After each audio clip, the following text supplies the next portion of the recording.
নমস্কার, news 18 Bangla digital পেজে আপনাদের প্রত্যেককে স্বাগত জানাই। আমি রয়েছি অমিত আপনাদের সঙ্গে। পাসপোর্ট জালিয়াতি যে মামলায় ইতিমধ্যেই কলকাতা পুলিশের একজন প্রাক্তন সাব ইন্সপেক্টর আব্দুল হাইকে গ্রেপ্তার করা হয়েছে গতকাল। তাকে ইতিমধ্যেই নিজেদের হেফাজতে নিয়েছে কলকাতা পুলিশ। যে আর্থিক লেনদেনের কথা উঠে আসছে, কলকাতা পুলিশ সূত্রে যেটা জানা যাচ্ছে বা লালবাজার সূত্রে জানা যাচ্ছে যে প্রায় 12.5 লক্ষ টাকার বেশি অ্যামাউন্ট বা টাকার লেনদেন হয়েছে এই সাব ইন্সপেক্টরের সঙ্গে, প্রাক্তন সাব ইন্সপেক্টরের সঙ্গে। পাসপোর্ট সেকশনে কর্মরত ছিলেন এবং ইনকোয়ারি অফিসার হিসেবে তিনি কর্মরত ছিলেন। সমরসের অ্যাকাউন্ট থেকে এই পাসপোর্ট জালিয়াতি মামলার অন্যতম চায় বা অন্যতম মাথা সমরস বিশ্বাসের অ্যাকাউন্ট থেকে সরাসরি টাকা পৌঁছে গিয়েছে এই প্রাক্তন সাব ইন্সপেক্টর আব্দুল হাইয়ের অ্যাকাউন্টে। এর বাইরেও কি কোনো আর্থিক লেনদেন হয়েছে সে বিষয়টি এই মুহূর্তে তদন্ত সাপেক্ষ বা তদন্ত করে দেখা হচ্ছে।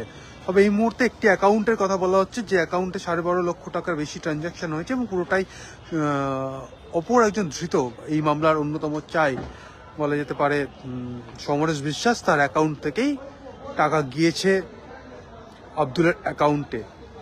কি কারণে 12.5 লক্ষ টাকা ট্রানজাকশন? কলকাতা পুলিশ সূত্রে যেটা দাবি করা হচ্ছে, প্রায় 150 জন বাংলাদেশি অনুপ্রবেশকারীর ভুয়ো নথি দিয়ে যে পাসপোর্ট ইস্যু করে, পাসপোর্ট বানিয়ে ভারতীয় পাসপোর্ট তৈরি করে বিদেশে পাঠানো হয়েছে, তার মধ্যে 52 জন বা 52টি পাসপোর্টের ইস্যু হওয়ার ক্ষেত্রে সবুজ সংকেত, অর্থাৎ যে ভেরিফিকেশন হওয়ার কথা, ভুয়ো নথি দিয়ে যে সমস্ত পাসপোর্ট তৈরি হয়েছিল, 52টি ভুয়ো নথির পাসপোর্ট, সেই পাসপোর্ট তৈরির গ্রিন সিগন্যাল দিয়েছিলেন টাকার বিনিময়ে এই আব্দুল হাই।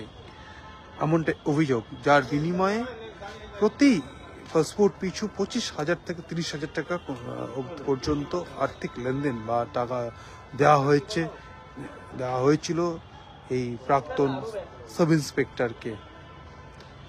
এর বাইরে, অর্থাৎ 52টি পাসপোর্টের বাইরেও অন্য কোনো পাসপোর্ট ইস্যু তার মাধ্যমে হয়েছে কিনা, হলে কত টাকা ট্রানজাকশন হয়েছে, কত টাকা লেনদেন হয়েছে, সমস্তটাই খতিয়ে দেখা হচ্ছে কলকাতা পুলিশের তরফে। বা তার সম্পত্তি কি রয়েছে না রয়েছে, অন্য কোথাও সম্পত্তি কিনেছেন কিনা, সেই সম্পত্তিতে কোনো বিনিয়োগ হয়েছে কিনা, সমস্তটা এই মুহূর্তে তদন্তের আওতায় রয়েছে। তদন্ত করে দেখা হচ্ছে কলকাতা পুলিশের তরফে। এই সংক্রান্ত আপডেট আমরা যা যা পাবো আপনাদের সঙ্গে আমরা শেয়ার করে নেবো। আপাতত ধন্যবাদ।